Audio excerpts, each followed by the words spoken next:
Tem um livro correndo por aí que está dando o que falar. Seu título é O Comissariado dos Arautos do Evangelho, Crônica dos Fatos 2017 a 2025. Punidos sem diálogo, sem provas, sem defesa. Você não leu? Então esse vídeo é para você. Sim, tem muitos que estão por aí dizendo que este livro é exagerado, que os arautos estão sendo desobedientes à igreja e blá blá blá. Mas me desculpe, todos esses que ficam falando isso não leram o livro, e eu quero poupar você de fazer esse papelão e de falar do que não sabe. Veja só, como vocês já devem ter ouvido, os arautos encontram-se debaixo de uma intervenção do Vaticano. Já são 8 anos, e essa primeira parte do livro, de 300 páginas, é um relato frio de fatos. Não opiniões, fatos, nada mais. Ou melhor, um relato puramente objetivo, com muitos documentos que comprovam uma soma incrível de abusos de poder, ilegalidades e injustiças. Esses documentos se encontram num apêndice do livro. Aliás, apenas uma parte de tudo que os arautos compilaram ao longo desses anos, pois se fossem colocar tudo, precisariam outros volumes. A crônica começa antes mesmo do caso Arautos. Muito antes que começasse a visita apostólica, houve um cardeal que já de longe não gostou dos arautos e jurou vingança. De quê? Não se sabe. O fato é que, fato documentado, hein? Tem até fotos. O fato é que esse cardeal, o cardeal João Braz de Avis, encontrou um grupo de desafetos dos arautos que lhe deu um pretexto para os seus planos. Pouco tempo depois, com a ajuda de certa mídia pouco escrupulosa, o assunto adquiriu as proporções desejadas por ele. A nível nacional e internacional, os arautos foram terrivelmente caluniados. E dessas calúnias também vieram denúncias e processos forjados artificialmente, hein? Ó, spoiler, os arautos já venceram todos eles, viu?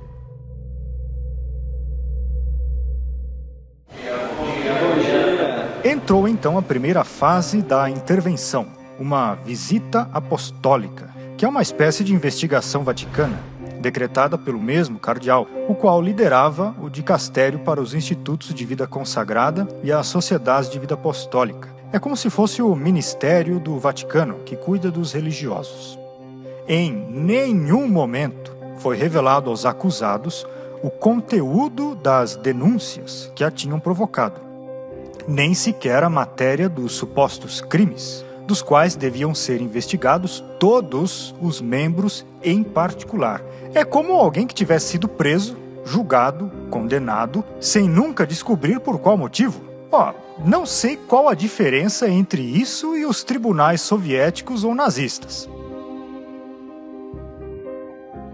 Mas, se isso é estranho, a coisa chega ao absurdo quando nem mesmo para os investigadores nomeados pelo Vaticano são reveladas as misteriosas informações preocupantes. Há algo de errado com alguém em algum lugar. Investiguem, procurem, mas sobretudo encontrem.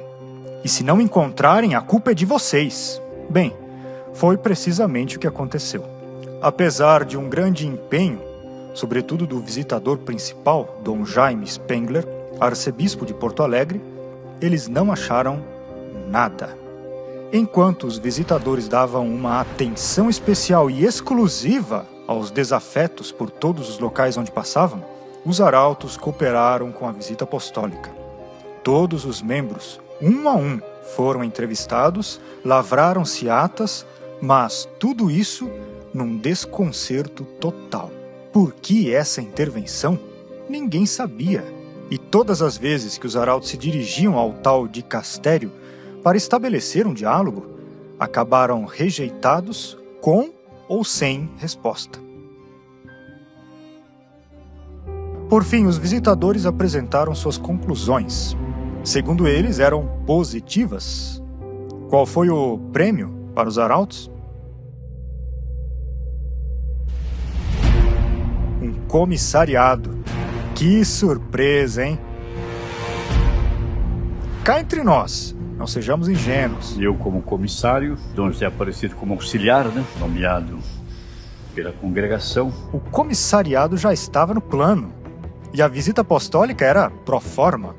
Só uma etapa para invernizar de legalidade um plano decidido de antemão. Começa então o comissariado. E tudo se repetiu. Agora o relatório confirmou a existência de situações problemáticas. Claro que é um termo genérico, evidentemente. Havia gravíssimas denúncias de graves abusos e delitos. E um comissário pontifício foi nomeado para intervir. O poder de governo, então, passa para o comissário. Comissário, entendam, assume o poder executivo da instituição, ou seja, fica de superior geral. Tudo se repetiu. Nem o comissário sabia porque estava comissariando os arautos. É mais complicado. Eu pensei que eles iam me dar um caminho, ó. O primeiro passo é esse, o segundo é esse, o terceiro é esse, o quarto é esse, etc. Nada. Então, nós estamos fazendo o que nós achamos que devemos fazer. Tudo se repetiu, menos ainda souberam os arautos do Evangelho por que estavam sendo comissariados. De uma maneira muito genérica. Pois é, se entra em problemas concretos. Fica sempre ressalvado o direito de pedir ao Santo Padre que reveja a sua posição.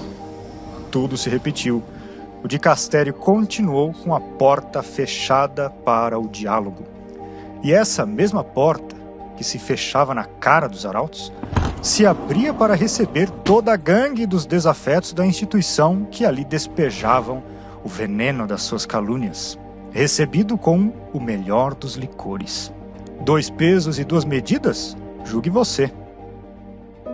Aliás, do ponto de vista da legalidade, a intervenção começava muito mal começada.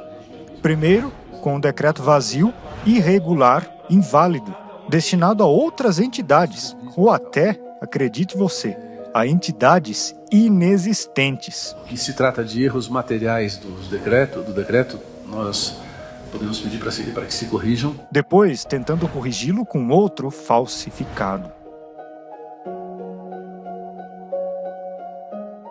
E, por fim, induzindo o Papa Francisco a ratificar esse documento ilegal. Foi só uma primeira sequência de ilegalidades.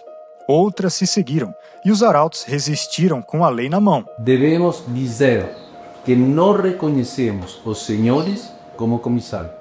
Porque, permitida uma arbitrariedade, tudo seria possível, até dissolver a instituição. Multiplicaram-se então os abusos de poder sobre os arautos do Evangelho. Não vou contá-los todos, porque, enfim, sabe, né? Vou só dar alguns. Por exemplo, a proibição totalmente ditatorial de os arautos hospedarem em suas casas os jovens participantes de seu projeto educacional. Nenhuma prova foi apresentada para essa tomada de atitude. Só as habituais denúncias anônimas, consideradas idôneas de antemão. Já os protestos das famílias, que não puderam continuar o projeto que tinham traçado para seus filhos, fazendo uso da pátria potestade, não foram ouvidos. Estas mesmas famílias se uniram para pedir ao cardeal Braz de Avis rever a sua posição. Sua comunicação tinha só, olhem, mais de 2.600 assinaturas, ou seja, a totalidade das famílias. A crueldade ideológica não é cristã, nem tem limites, viu?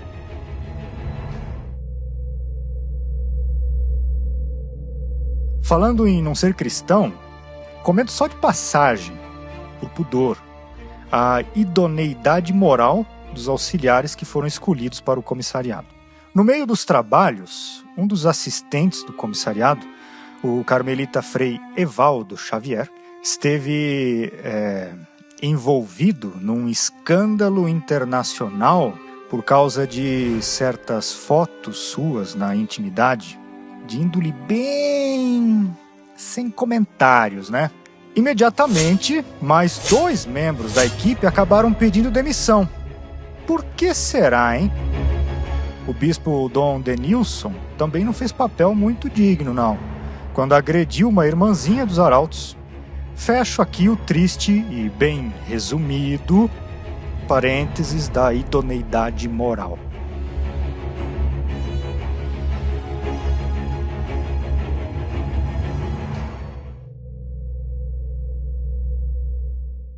Após aquela visita apostólica, a igreja então quer justamente colaborar com os arautos. Mas, afinal de contas, qual foi o resultado desse comissariado que estava supostamente desejado a sanar e ajudar? E tomamos isso como uma missão de serviço, né? De ajuda, de apoio. Prejuízos incontáveis. Não só para as instituições e seus membros, mas também para todo o público. Na boca do Santo Padre a gente tem bem claro que isso é uma missão que não deve ser destrutiva. Antes de tudo, um prejuízo moral pela fama atingida e a sombra de dúvida que paira sobre a reputação devido ao abusivo prolongamento dessa situação.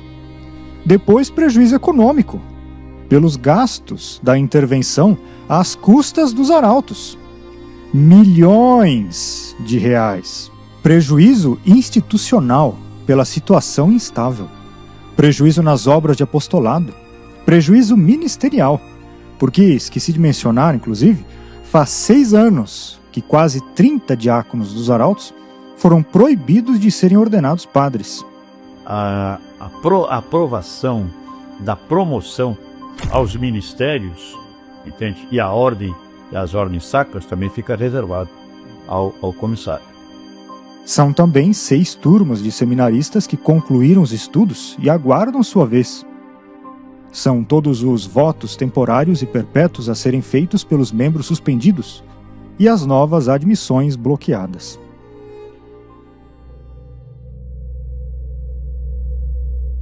O dicastério, chefiado por Dom Brás de Avis, foi o responsável por tudo isso, por suas ações e também por deixar que estas mesmas ações fossem usadas para provocar uma onda mundial de calúnias.